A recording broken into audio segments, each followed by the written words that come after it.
First clinical semester. Great. Awesome. This is my dog. Is anyone allergic? I like almost brought some Claritin with me just in case. Oh, don't jump, Grace. But I'm headed like to Idaho right after, and it was a little too hot to go in the car. So I just brought her in, and I was like, well, if someone wants to, If you want to stop me, they out can. Walker, so do that. Yeah, no, she should just sleep around and be fine. She's pretty chill. Her name is Gracie. So I am, like she said, nurse practitioner. I actually did a family nurse practitioner program at BYU first, and then did the DNP, and then the acute care program. So I did it like the longest way possible. But I did get to work as a nurse practitioner while I finished all that stuff, so that was kind of nice.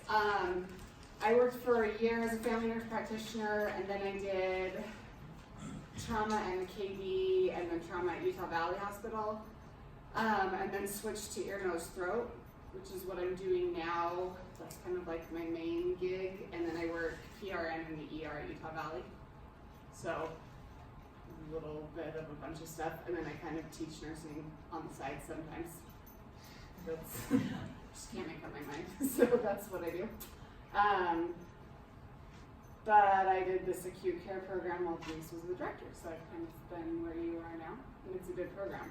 Having been in multiple programs, this was the best of them. True story. So I felt like this was the best organized, and I learned the most through this program. So, but one thing I felt like out of all of the programs is that no one taught how to interpret labs very well.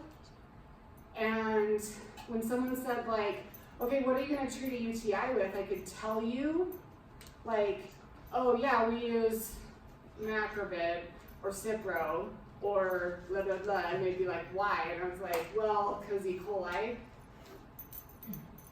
And that was it. Like, I couldn't really tell you why I was using what antibiotic. And so I just put together a super basic lecture about how to interpret labs, because that's something you're going to do every single day. Rounding, even me and ENT, this is something I use routinely. And then antibiotics are just like a fundamental part of what you do as a nurse practitioner, no matter where you work. So we'll go through labs. I haven't figured out a better way to go through antibiotics than just drawing a stick figure on the board and going through like what kind of bacteria you're treating where. So that's what we'll be going through today. It's super basic, but also stuff that you'll be doing literally all of the time. If you have any questions, feel free to interrupt me. And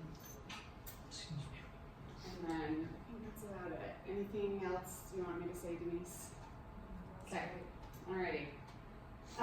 So when you're looking at lab values, when you're rounding, interpreting lab values, the first thing you want to look at is the lab value, and then is it high, low, or normal, right? This is, again, breaking it down to like super basics, and especially as you're just starting clinical, it's going to take you a little bit longer because you're going to go through every single lab value and say high, low, or normal, okay? And then, does it mean something? Does it not, right? Do you care, do you not? And especially if there's a lab value that's normal that shouldn't be.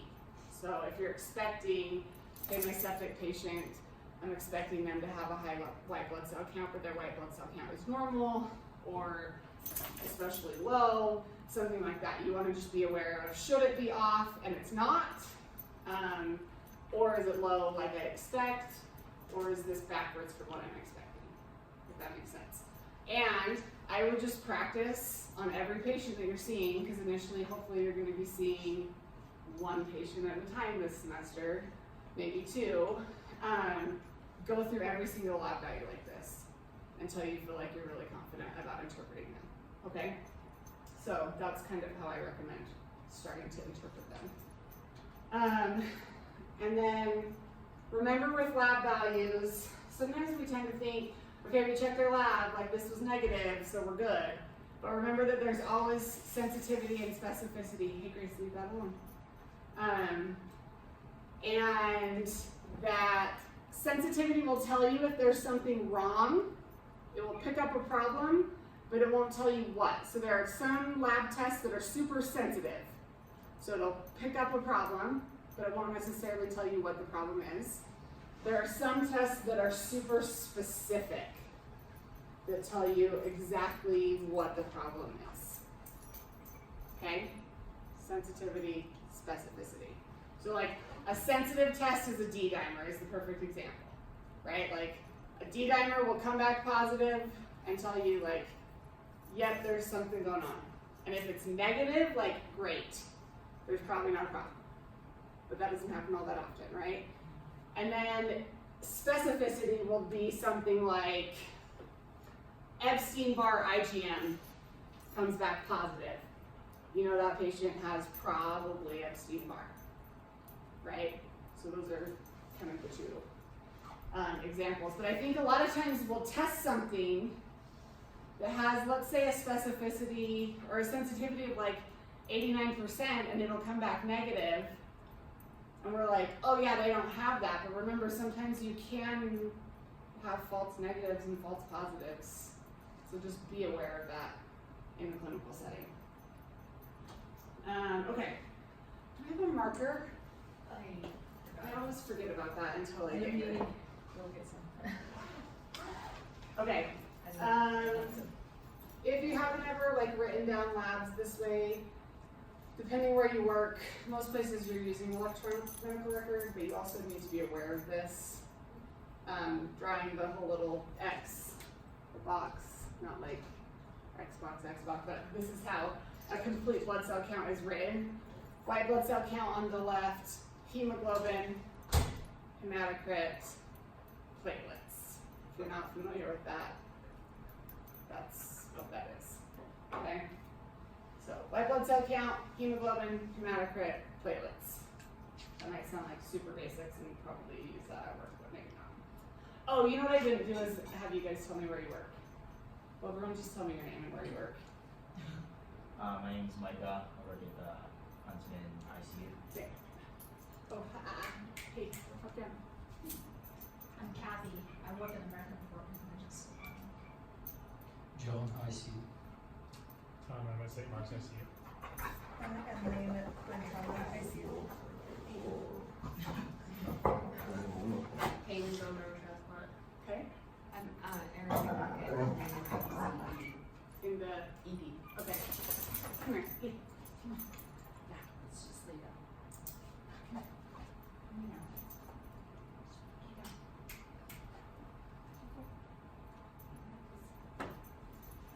here. Calm down. Sorry, guys. I couldn't figure out a good way to not kill my dog. Okay. So some of you will have different experience with different labs, obviously. In the ER, you're going to be really familiar with a CBC, obviously. Other places, burn, you're going to be more familiar with albumin probably than other places. Like there are specific labs you use different places.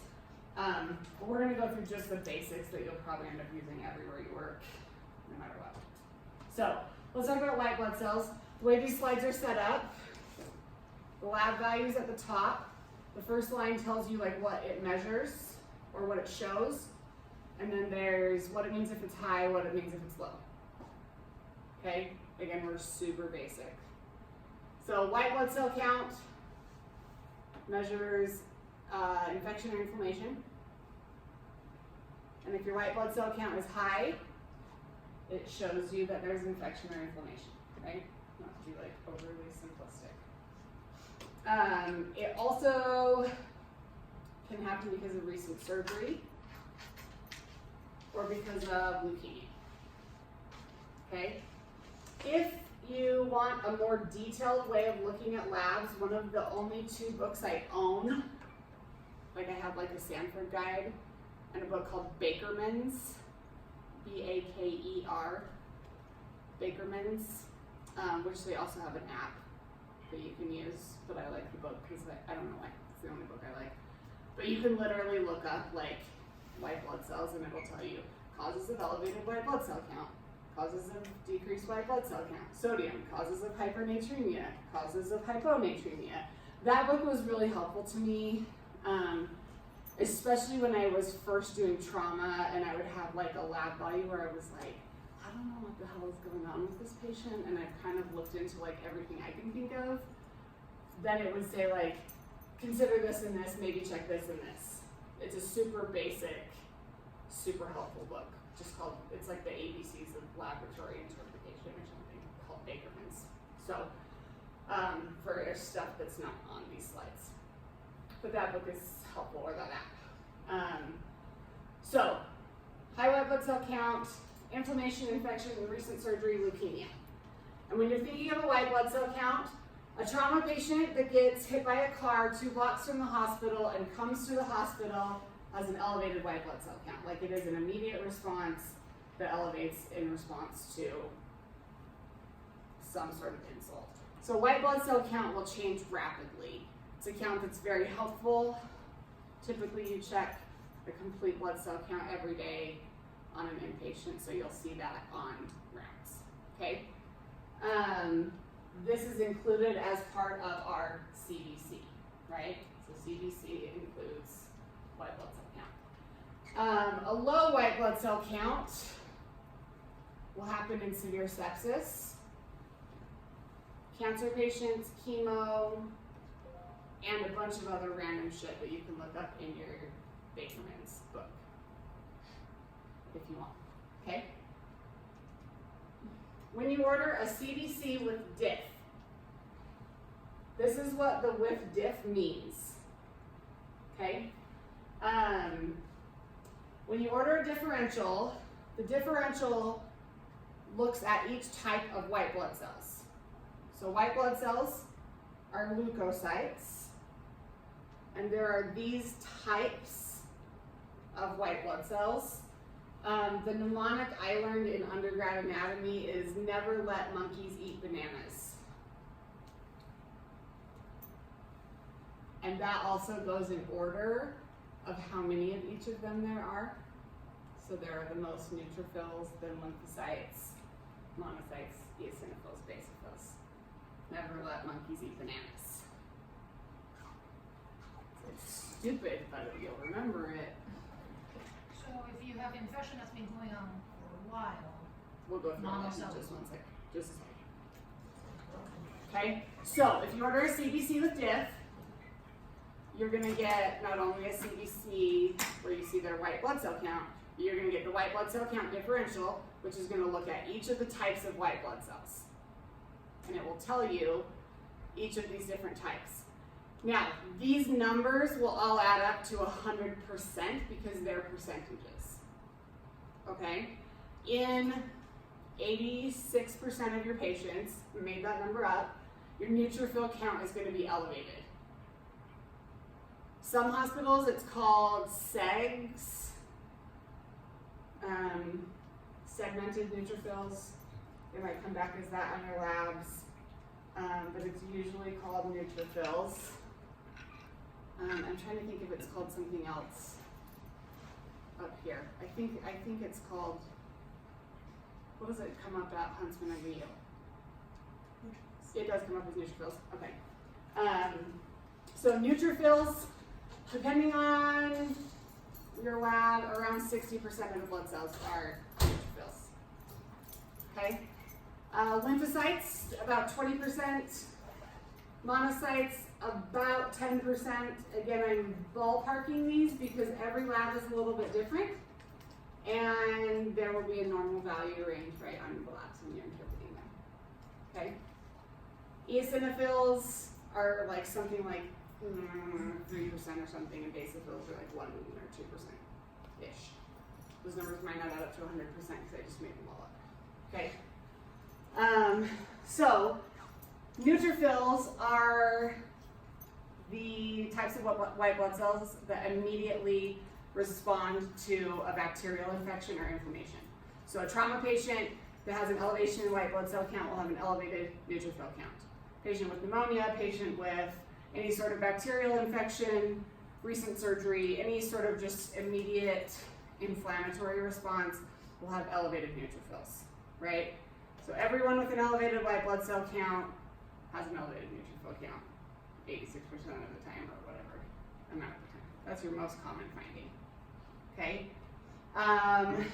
Depending on if you order a manual differential, you will get a band or stab count depending on what you're looking at, which looks at immature neutrophils. And if you have an increased band or stab count, that's called a left shift. So you'll hear people talking about a left shift, which means that your body is spitting out a whole bunch of new neutrophils to fight a bacterial infection. Okay? It might be called something different at your lab, but immature neutrophils of whatever name.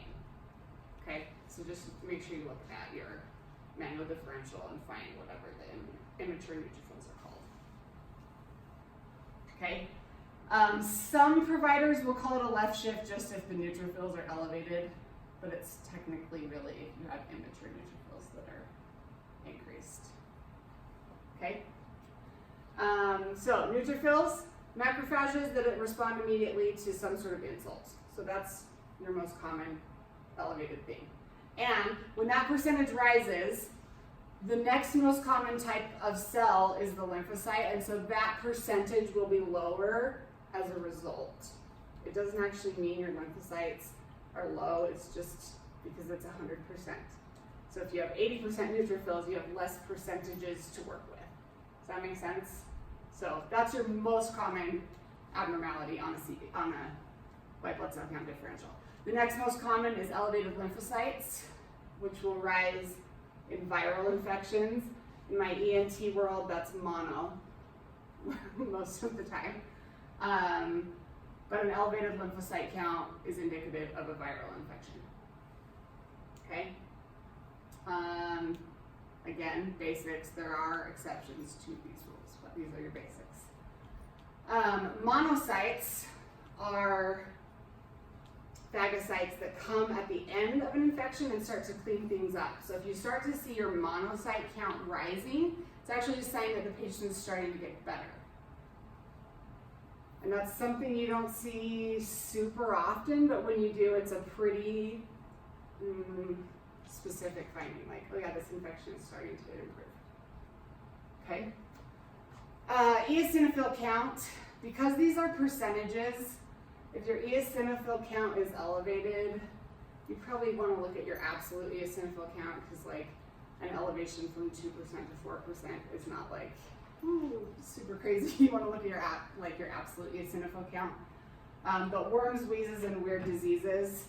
So weird parasitic infections, eosinophilic pneumonia, and then other sort of like random tropical diseases.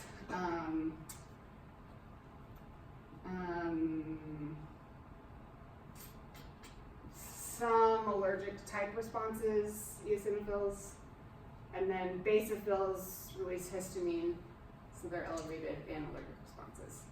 How many times have you seen elevated eosinophils and basophils, Denise? Like eosinophils a couple times maybe? Yeah, usually you see a little among my see a couple times a year. Yeah, it's not that common. I don't think I've ever had a patient that had an elevated basophil count. So, and then eosinophilic pneumonia. Okay? And then again, the total should add up to 100. So if one of them's high, the others will all be a little low as a result. Okay? A lot of times if you ask a provider about these, they're going to be like, huh? Because a lot of providers aren't great at lab interpretation. Depends on who you're working with. But particularly a lot of PAs and NPs just didn't get great lab interpretation teaching in school. Yeah? The manual differential is based on provider's clinical judgment. A manual differential that you order is based on, whether you want it ordered. So we normally start with CBC differential. CBC with, if you order a CBC with diff, they'll do an auto diff, unless you order a CBC with manual diff. And the only reason that I ever order a manual diff is if I want to see if there's immature neutrophils. So that's the only reason I do specifically. So I guess In monk, you might do it for other reasons. my question is like after you see the differential, what part of the, I'm assuming is neutrophil is the part that you wanna move on first step to do the vent, right? Or do Yes, the manual. or if you work in hemonc, there might be like a billion other reasons to do it that I don't know the answer to that question. But a lot of, if you have persistent abnormalities on your differential that you can't understand exactly what's going on, your manual will also get you other findings that we're not going to talk about. But that's the basics. Does that make sense? Okay. So then in your CBC again, right, we have white blood cells. White blood cell with differential. Now we're talking about hemoglobin. Hemoglobin is the oxygen carrying capacity of your blood. Right? It's the part in the red blood cells that carries oxygen. Yeah.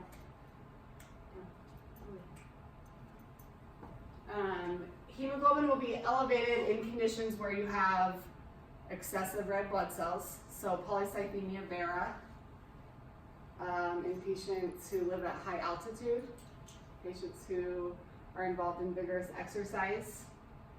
Blood doping can cause that, and then also dehydration can make your hemoglobin look falsely elevated. We'll talk about that with hematocrit in just a second.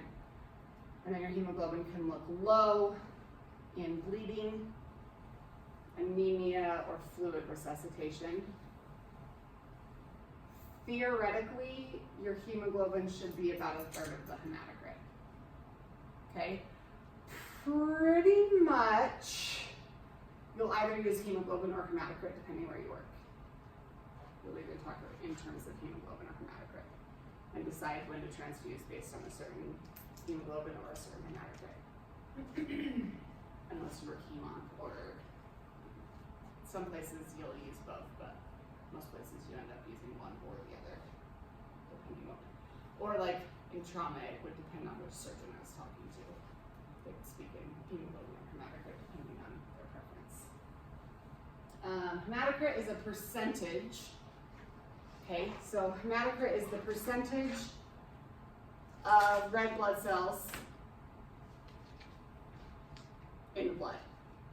Hematocrit is affected by fluid status because it's percentage of cells compared to fluid.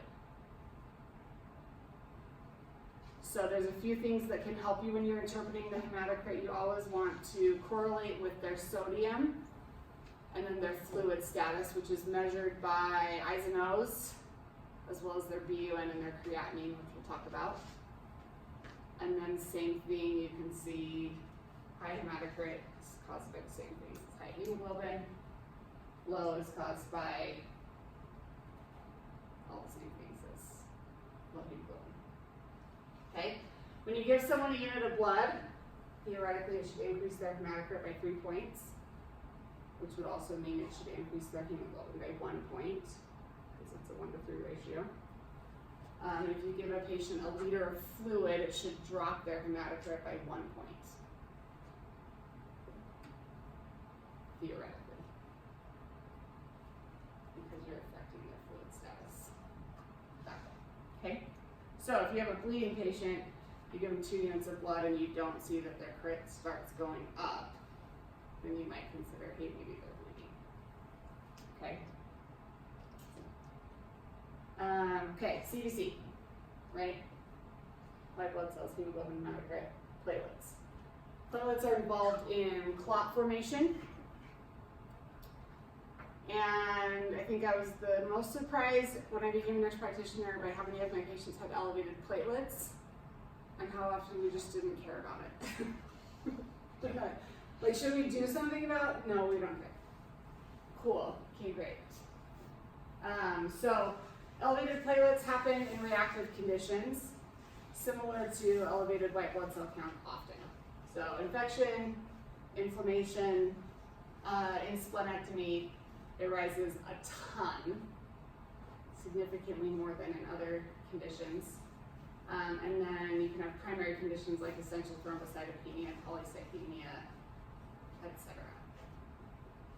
And then low platelets would be caused by either decreased production or increased destruction or consumption.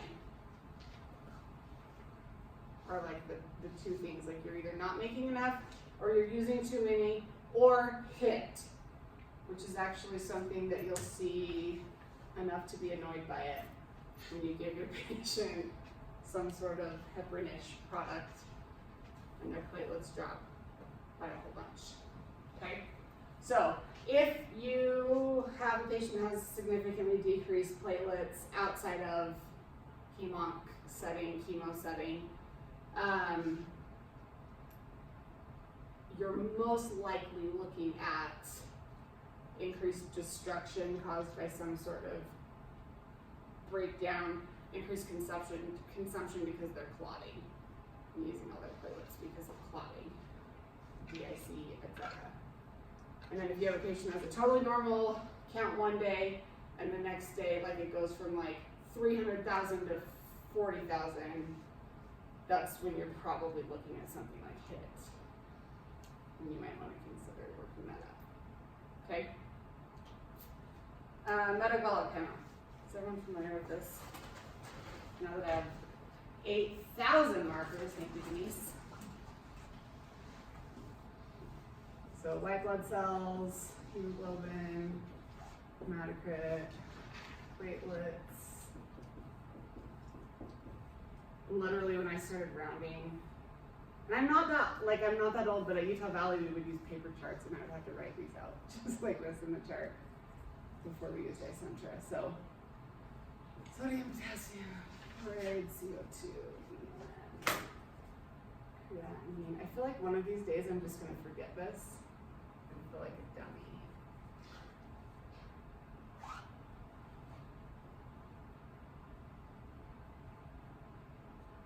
And I wish there were a spot for calcium.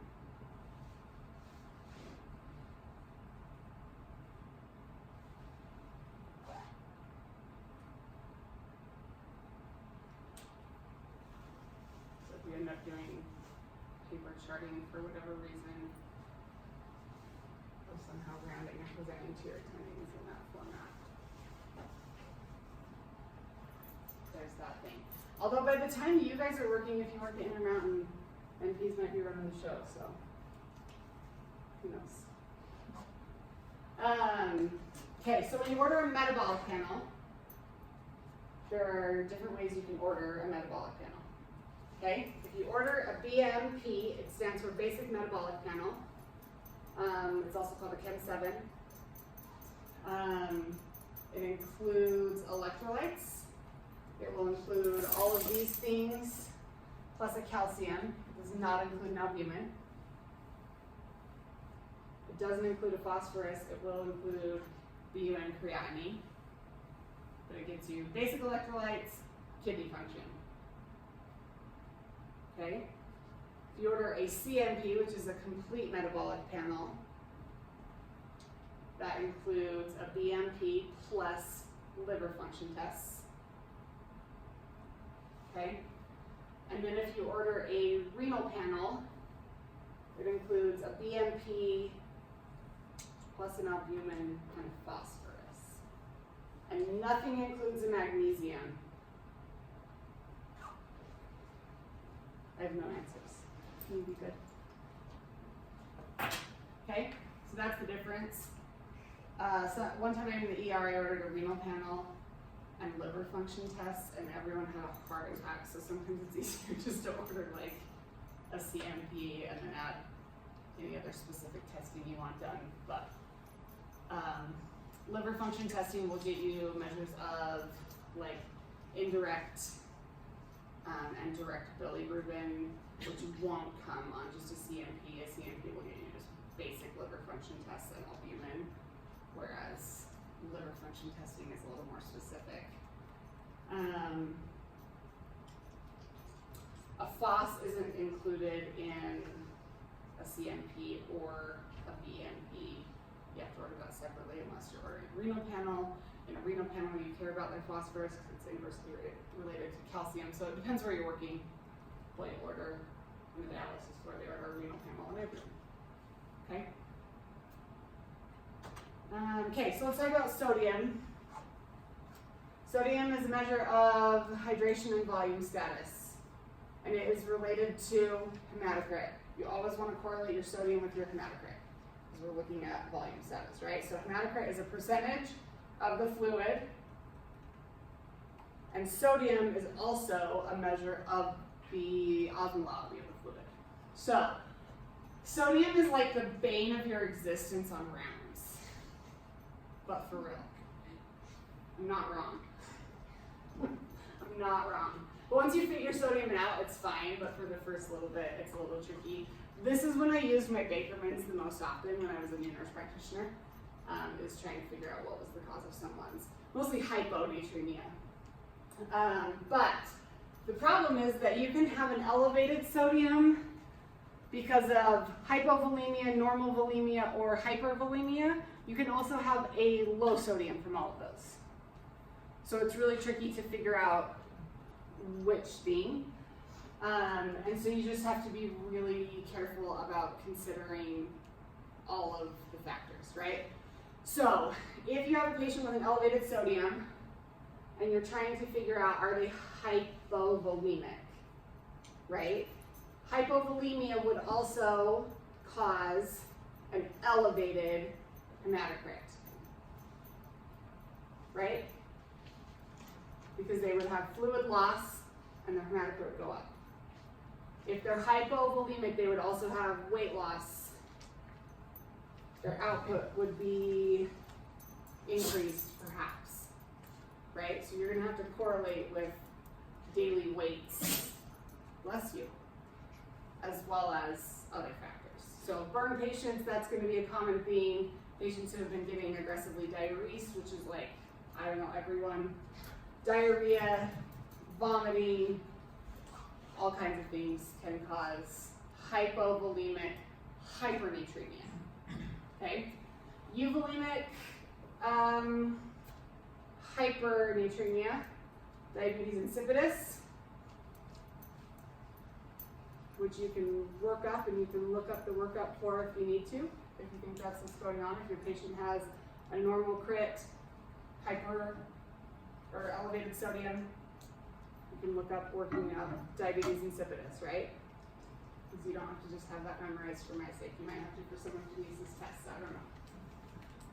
And then hypervolemia, elevated fluid status, is a patient you've given hypertonic saline to, patients who've given bicarb to, Cushing syndrome, aldosteronism. But most of the time it's because we gave them something and caused iatrogenic hypernatremia, right? So then we just give them half NS. We overdid it. Ta-da. So those are the causes of elevated sodium. Low sodium, hypovolemic. Oh look, also diuretics. So fun, right? Because you can either cause their sodium to go up too high or down too low. So again, it's a little bit of just figuring it out over time.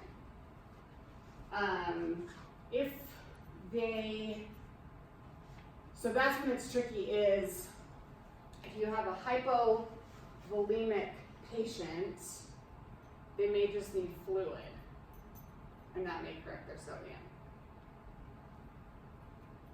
Right?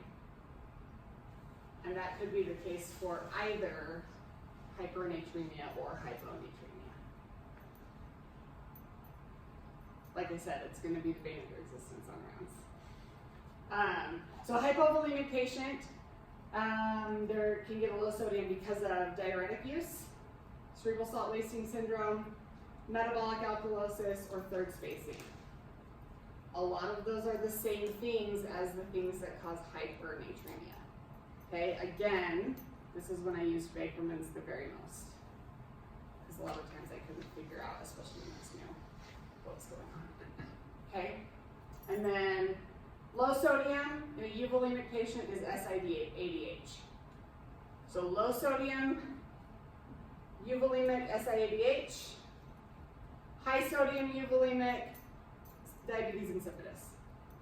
It's like a super oversimplification. And now you'll get a board's question about it, you're welcome. Okay, low sodium in a hypervolemic patient, edema, CHF, cirrhosis, renal failure. And that's when you're gonna give a patient with a low sodium diuretics. Sorry, you can punch her if you want. No, it's fine. I'll find out. I'll totally be sure if we don't need to. Okay? So that's the tricky thing is when your patient has a low sodium, do you need to give them fluid or diuretics? You have to correlate their weight. You have to correlate their hematocrit. You have to correlate their eyes and nose. You have to correlate their kidney function. And sometimes you just have to try some Lasix and see what happens. A lot, actually. Okay? But the moral of the story is that when you're presenting to whoever your preceptor is, you want to sound like not an idiot when you say, I think we should give this patient Lasix because I think they have hypovolemic hyponatremia because of the following 3 reasons, right? And then you'll feel like a smarty pants. Or not, I don't know. Okay? Patient's chloride, NaCl trend together. Remember the role of chloride with bicarbonate kidneys, acidosis, hydrogen chloride, bicarb exchange. Elevated chloride, hyperchloremic metabolic acidosis, respiratory alkalosis, renal disease, severe dehydration, especially in DKA, it will be elevated, diabetes insipidus, and probably the most common cause is over administration of IV-NS. Okay? And then decreased sodium, diuretics, GI loss, which could be diarrhea or vomiting, metabolic alkalosis, and other. Again, look it up in Bakerman's if there's stuff beyond that. You're mostly going to be working with sodium, and then chloride will kind of trend with it. But if you have a patient with an elevated sodium and chloride, oftentimes you're just overly giving them saline. So maybe consider that as your first option. Okay? Potassium is decreased in 92% of hospitalized patients. It's like the worst. I mean, it's often all your patients, right? So ICU patients at least. Potassium exchanges for hydrogen in alkalosis and acidosis. K+ changes for H+. So be aware of that. And then be aware of potassium's role in kidney function. Patients with renal failure do not excrete potassium appropriately. Okay? And when you order a loop diuretic in a healthy patient, what should happen to their potassium? They pee a whole bunch of fluid out, what should happen to their potassium? It should drop a bunch, right? So you should order potassium with it. In a renal failure patient, they have more elevated sodiums or potassiums, and so if you're ordering a loop diuretic, you just have to be aware of maybe not needing to give them so much potassium. Okay? Potassium will be elevated in acidosis, including DKA, renal failure, adrenal insufficiency, muscle necrosis, such as rhabdo, muscle breakdown, potassium administration, severe infections. I wrote DKA twice, it's fine. And then urinary loss, GI loss. Loose, man, someone should learn to spell. Redistribution into intercellular space, alkalosis. And it should say low, not normal. High, low. Cross out normal, right, low. And do they have this on their, can they access these PowerPoints? Okay. Potassium, remember when you got to nursing school and they're like, hi, welcome to nursing school, don't ever push IV potassium ever, you'll kill people. Do you guys remember that thing? That's still a thing. One time though. We had somebody try. Say what? We had somebody try. I went on like one of the Navy hospital ship things for a summer, and they literally had like vials of 40 milliequivalents of potassium just like next to like Zofran, and I was like, we're gonna need to not have these right here, okay guys? This is probably not a good idea in the ICU, because that might happen. Because I don't kill people, they told me that in nursing school on the first day. Okay, calcium. Calcium, I used to not care about as much, and now it's like one of the things I care about the most in ENT because we deal with thyroids and parathyroids a lot. Calcium has to do with muscle contractility. Calcium is really great because it can help you with blood pressure because it helps increase vessel tone. Okay, so remember how if someone is hypertensive, you can give them a calcium channel blocker to decrease their blood pressure. If you have a hypotensive patient, you can give them calcium and it will increase their blood pressure, which is a nice little trick, right? It's not a pressor, you can just give them calcium and it'll help their blood pressure go up. Also, if you have a patient that has low, I mean, you can also give calcium chloride like pretty quick and it'll help someone's blood pressure come up quickly. That's a nice little thing to know. And if you've got a patient that comes in with hypokalemia that's throwing a bunch of PVCs that you're worried about going into VTAC, you can give them calcium chloride and it actually mitigates the ectopy from low potassium. So that's a nice trick as well. Okay, calcium is a nice electrolyte. Turns out it does a lot of really good things for bodies. The really important thing to remember about calcium is that your calcium level is directly correlated to your albumin level. And so if a patient has, as like 50,000% of patients do, a decreased albumin level, it will make their calcium level look falsely low. Because most of the calcium in your blood is bound to albumin. Okay? So it looks like this. This is like little albumin proteins, and then red is calcium. That is not red, whatever color that is calcium. And then you also have free-floating calcium called ionized calcium, right? So when you check a calcium level, it checks all of this. When you check an ionized calcium, it only checks these free-floating calciums that are on their own. The only functional calcium in your bloodstream is the stuff that is not bound to albumin. Does that make sense to everyone? So ionized is not bound to albumin. Ionized calcium is not bound to albumin. When you check a calcium level, it checks all of the calcium in the bloodstream, including calcium that is bound to albumin and calcium that is not bound to albumin. Okay? The only calcium that's actually functional and can bind to other things is the ionized calcium that's free floating in the blood. If you have a decreased amount of albumin, so if I check a total calcium but I get rid of all this albumin, my total calcium level is going to be low. Does that make sense to everyone? But my ionized calcium is going to be the same. And that's why we'll check an ionized calcium in a patient with a low albumin, if we can't tell for sure if they actually have hypocalcemia or not. Okay? Because ionized calcium is the thing that's actually functional calcium that matters.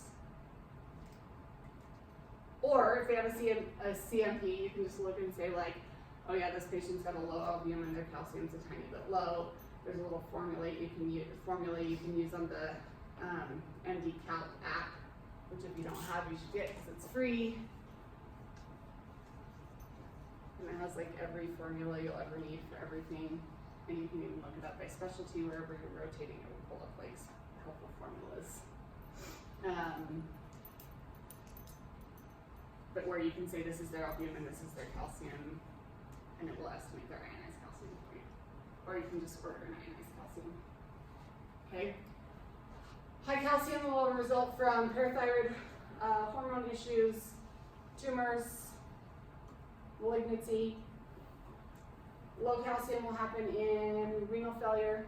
Renal failure patients are all on oral calcium supplementation. And calcium and phosphorus are inverse with each other. So as calcium goes up, phosphorus goes down, and vice versa. Okay? Questions about any of that with calcium? Do you need a little break? No, what do you normally do?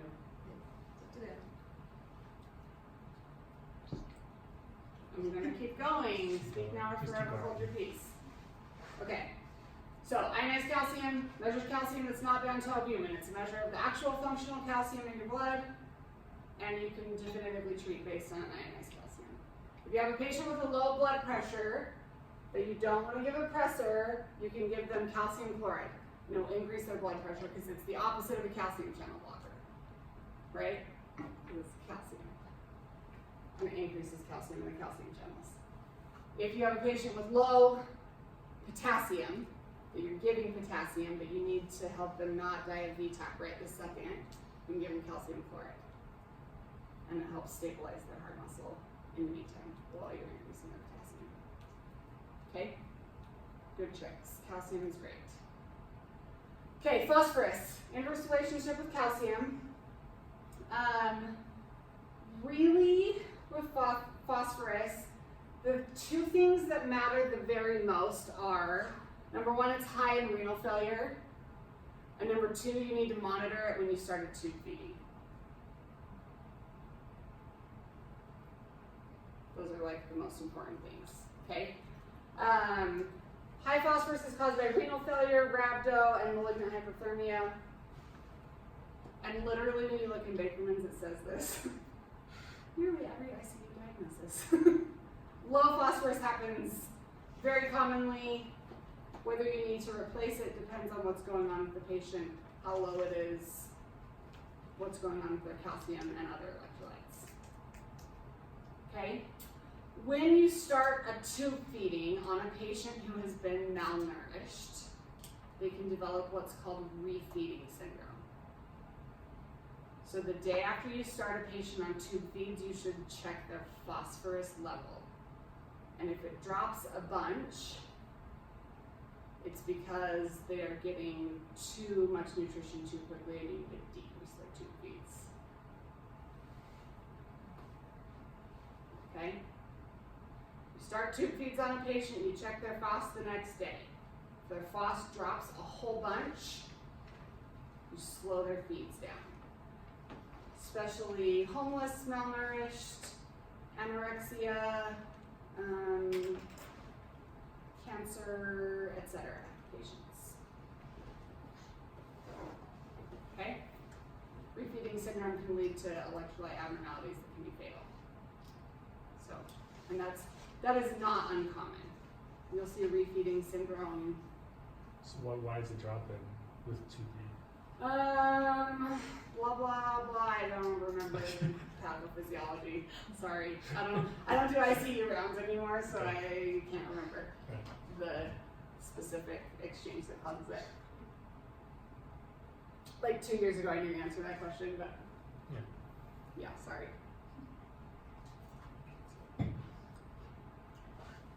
Okay, BUN, blood urea nitrogen. Nitrogen means protein. Okay, so BUN is a measure of hydration status as well as nutrition because it's protein. And it will be elevated in dehydration, renal failure, and in overfeeding. It's something you can monitor when you're tube feeding a patient. If you're giving them too much tube feeds, their nitrogen will start to rise in their blood because you're giving them too much protein. That only apply to tube feeding, Correct. not Any, obesity. that would apply to like bodybuilders, that would apply to like anything where there's over protein, like over nutrition with protein. And then BUN will drop with fluid overload, SIADH, which remember would be a euvolemic hyponatremia, right? Or malnutrition, right? Because malnutrition would cause decreased protein, which would cause decreased nitrogen. And then creatinine is a measure of kidney function. So BUN and creatinine both measure kidney function, but BUN has also to do with dehydration status / hydration status, as well as nutrition status. Creatinine only measures kidney function. Okay? Creatinine will be elevated in renal failure, overuse of loop diuretics, which is another way of saying iatrogenic renal failure, acute kidney injury, also ACE inhibitors, which is again iatrogenic acute kidney injury or renal failure, and then creatinine will be low in fluid overload and can be low in malnutrition. Okay, I'm not going to go through BUN creatinine ratio because that's something that you can look up specifically on your patient to look up pre-renal, post-renal causes of kidney failure. Okay.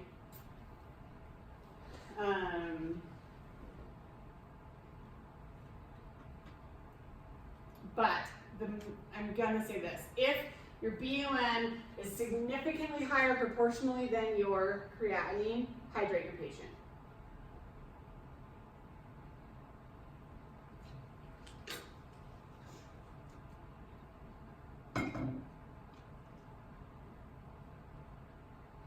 Okay, glucose, measure of blood sugar, it's the same thing. Will be elevated in diabetes. Diagnostic criteria for diabetes: any blood sugar elevated past 200, or fasting blood sugar greater than 126. Can be elevated in IV hydration that contains glucose, or glucocorticoid use. Can be low in insulin administration or fasting. If you're going to kill a patient as a nurse, you're probably actually going to do it with insulin, not IV potassium. True story. The most fatal medication errors with insulin. Did you guys know that? How scared are you to actually give a patient insulin? Like, not that scared. You're way more of like pressors and crap. But insulin's actually way more likely to kill a patient than anything else. Also, pro tip: if you have a patient that has a low glucose, you can just give them juice in their feeding tube instead of doing the whole insulin drip thing. So just throwing that out there for those of you who haven't ever thought of that or done that. It's a good trick. And then it will keep their blood sugar more elevated than doing like D50 pushes, or I said insulin drip, but what I meant to say is pushing D50. You can elevate their blood sugar way better than if you start an insulin drip. That's also true, but giving them juice through a feeding tube will elevate their blood sugar longer and better than like spiking it with D50. So something to throw out there that's probably not on your low blood sugar protocol, hypoglycemia protocol. Well, I forgot the word for low blood sugar, it's fine. I have a doctorate degree. So just some thoughts. And if you give a patient D50, maybe also throw some juice down their feeding tube, and then the D50 wears off, the juice is still in their system. Okay, magnesium. Magnesium, remember, doesn't come on any of your metabolic panels. If you want to check a magnesium, you have to order it separately. Magnesium plays a role in nerve conduction. And also, if you have a patient that has a bunch of ectopy with a normal potassium and calcium, check their magnesium. If you're working at obstetrics, you're probably not in this class. Magnesium will be high in renal failure, adrenal insufficiency, and medications that contain magnesium, and is low in basically every ICU diagnosis. Okay. Low mag can cause torsades. Again, if your patient has a bunch of ventricular ectopy, either give them mag or check their mag. High magnesium is fairly rare, and you probably won't kill someone by giving them a couple grams of magnesium, but you will make them overly flushed in their face, which won't kill them. Okay, questions about any of that? So we did CBC, we did CMP, BMP. Now we're doing liver function tests, okay? Liver function tests are included as part, basic liver function tests are included as part of your CMP. Okay? ALT and AST are also called liver enzymes or transaminases, and they will be elevated in hepatitis, alcoholism, from medications that cause a little bit of liver injury, or obstructive biliary disease, which means like gallbladder disease. They're not low, that's not a thing. And if they're elevated, you probably need to do more workup to figure out why. I.e., a right upper quadrant ultrasound, probably.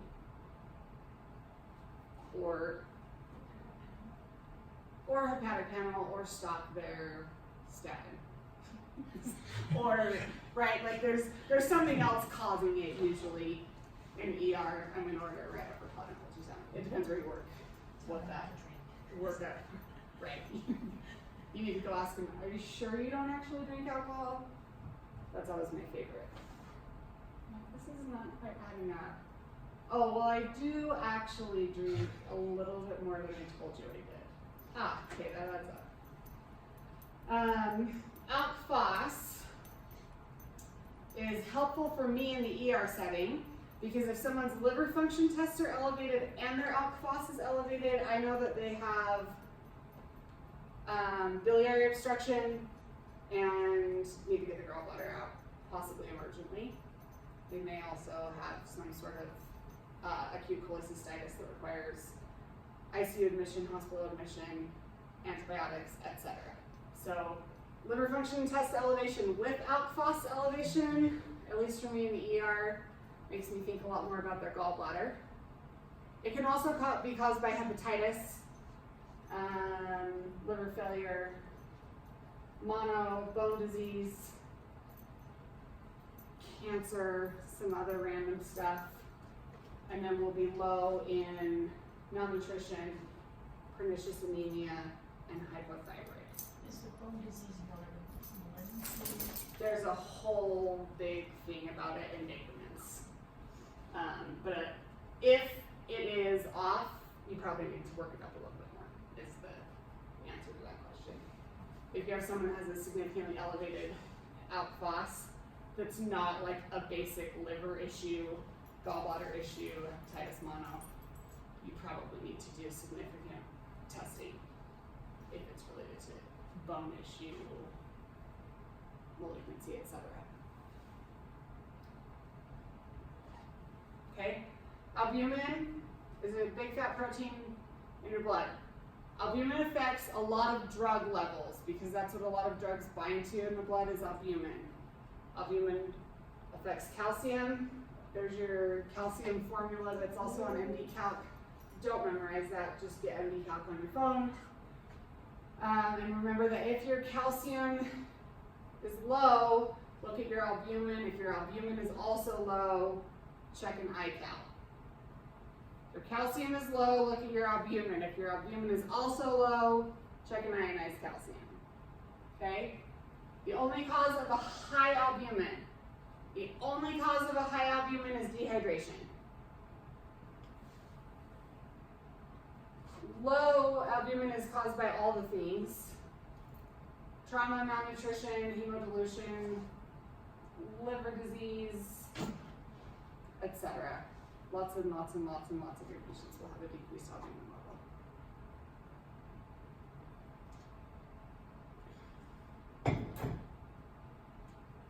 When we're checking, let me just look here real quick. Sorry. When we're talking about malnutrition, in the ICU setting, you'll actually look at their pre-albumin to measure nutrition because it changes faster than albumin. So you'll use that as a measure of their nutrition status more so than their albumin.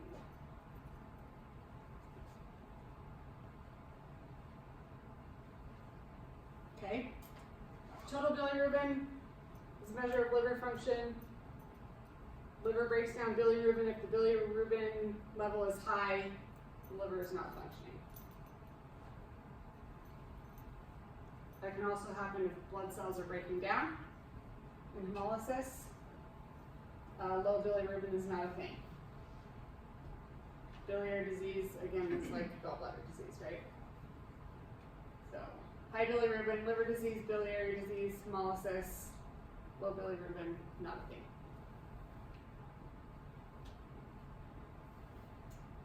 Okay, anemia, workup. Super basic anemia workup. Anemia is decreased hematocrit, decreased hemoglobin. And it's going to happen in all your ICU patients, or a lot of them, right? Two things matter. One of them is the size of your red blood cells. One of them is the color, okay? So MCV is the volume, mean corpuscular volume, and then MCHC is a measure of the color of the red blood cells. And they just barely did something about this, right? I usually come like right after they were going to talk about this. So microcytic, hyperchromic anemia, both of those are decreased. Normocytic, normochromic, they're normal. Macrocytic anemia, the MCV is elevated. Okay? Microcytic hyperchromic anemia means small light red blood cells.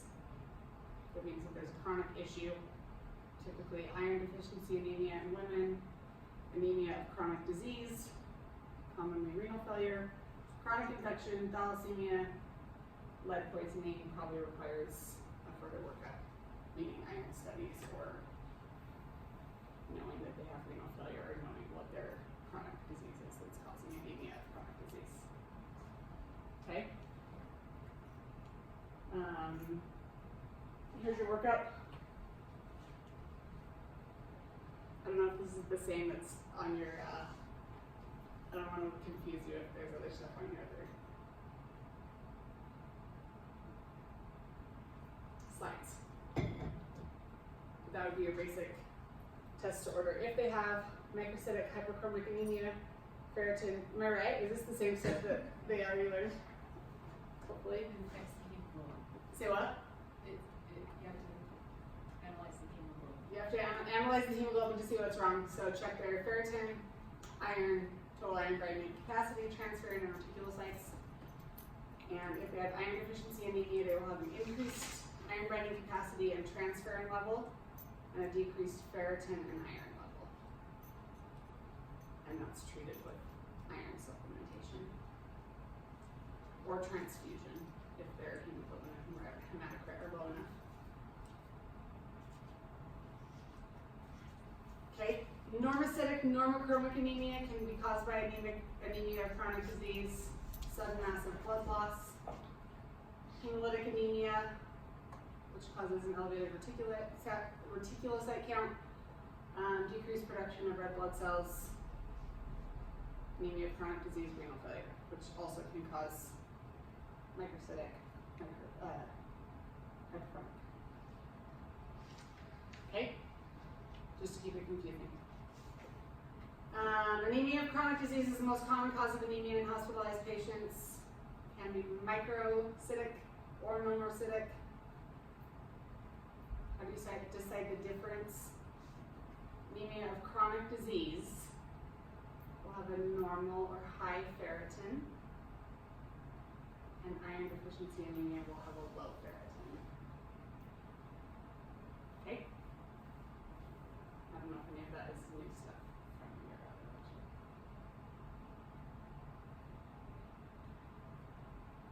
Okay, a couple just random labs that are helpful that you'll end up using also.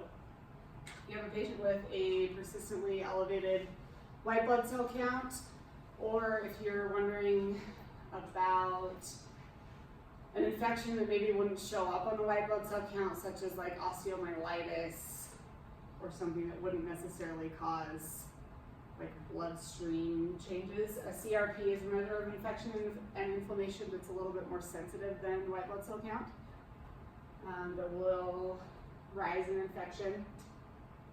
If it's normal, infection is very unlikely, but not impossible.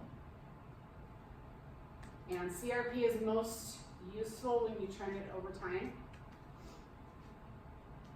and correlate it with white blood cell count. Meaning, trending, Sorry, do you just check a couple times? like you check it multiple days in a row. Oh. So like, let's say a trauma patient, because every trauma patient has leukocytosis.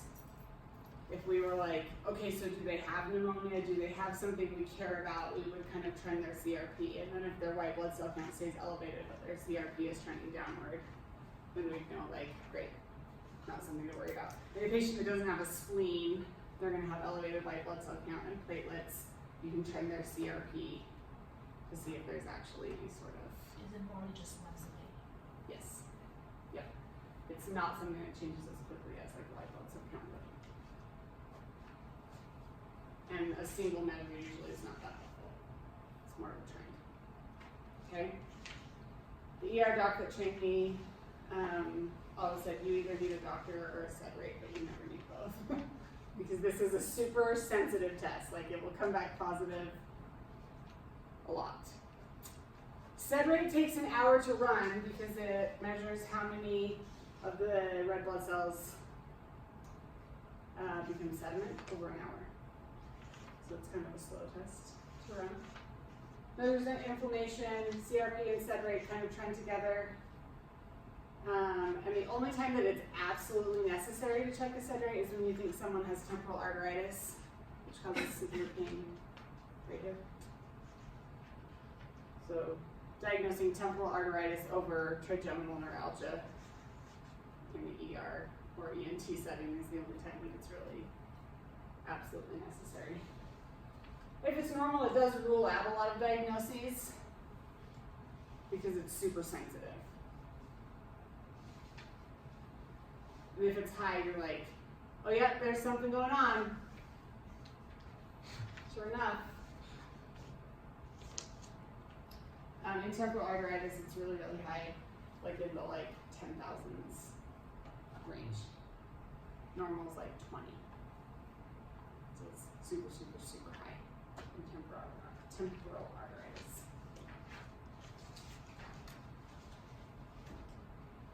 Okay, D-dimer. We use quite a bit in the ER and ICU setting. It's not really helpful. If you work in an outpatient setting, it may be something you check as well. D-dimer is useful in measuring for clots. Another test that's very sensitive, but not very specific. And D-dimer rises normally as people age. So age-adjusted D-dimer normal is 10 times a patient's age. So normal D-dimer for a 60-year-old is 600. Technically, a normal D-dimer is less than 500 or 550, depending on your lab. But a 70-year-old in normal D-dimer would be 700. Okay, an elevated D-dimer can mean blood clot, pregnancy, inflammation, malignancy, trauma, post-surgery, liver disease, heart disease, hospitalization. If it's normal, it rules out a bunch of those things. Okay? If you have a patient that you think might have a PE, the PERC rule is a great MD Calc score to decide, should I check a D-dimer? Should I just do a CTA?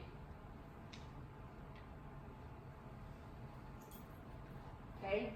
If you're worried about a DVT, a Wells score is a helpful measure that you may use outpatient, not inpatient. But a Wells score is a helpful measure that you'll use as you're working in clinic.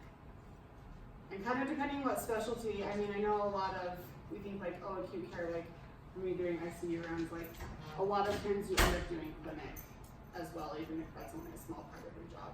So you may end up actually doing that. So those are two things, the PERC rule and Wells score, that you actually end up, I think, using fairly regularly. As well as a CHADS-2 score for the CHADS-2, which helps you decide when to anticoagulate a patient who has AFib. And then you can say, oh, their CHODS2 score is this, and I don't think you should anticoagulate them because of this and this, and then you don't sound like an idiot. But this has you look up all their risk factors. It tells you what their stroke risk is over the next 12 months. And then you can say, there's a patient with a CHODS2 score of 1 to 73 who's fallen 3 times in the last 12 months. Probably their risk of bleeding is higher than their risk of stroke. I don't think we should anticoagulate this person. Kind of helps you balance. It doesn't say you should absolutely 100% anticoagulate this patient. It tells you what their stroke risk is. And then you get to decide from there what to do with your patient. You and your patient is what I meant. With your patient. You guys decide together whether to put them on an anticoagulant or not. And I worked trauma, so quit putting people who fall and hit their heads on anticoagulation. But really, that's like an actual discussion to have. A lot of people are more afraid of strokes than of falling and hitting their head and bleeding out. That's like a valid thing. Just make sure people are actually having that discussion. And a lot of people will choose to still be anticoagulated even though they may fall and bleed out. Okay, vitamin D. Vitamin D, depending where you work, you may check a lot, you may not. There are studies. Vitamin D is kind of like in vogue right now to check, and there are a lot of studies going on about checking vitamin D. I'm guessing 10 years from now we won't really care as much about it as we do right now. Vitamin A used to be really popular, like vitamin D is right now. It helps with bone formation. It's linked with phosphorus, linked with calcium. It's elevated in sarcoidosis, which only really matters if you end up treating sarcoidosis, which is a rheumatologic condition that causes hypercalcemia. It's elevated in excessive sunlight exposure, which does not happen here. It's not a thing at our elevation. Latitude / elevation. Longitude? It's latitude. Latitude, yeah. Latitude. Low and poor diet, lack of sunlight, rickets, other chronic diseases. If you check a vitamin D on most patients in Utah, if they're not on supplementation, it will be low because we don't have enough sunlight and vitamin D intake in our diet to have a normal vitamin D level. So, quite a few patients are on vitamin D supplementation. This is used more often in outpatient setting, but there is some study about bone healing after fractures with vitamin D, et cetera, et cetera. Okay. Questions about labs? This is the name of that book that I like. Hey. Hey. Yes, I have to read this. She's like, you're my best friend. Okay. Let's talk about antibiotics. Do you guys want like a little stretch break for just a second? And then we're gonna go through just each area of the body, what type of bacteria we're treating, and why, and what antibiotics we're using for that purpose. That's it, and it'll just be kind of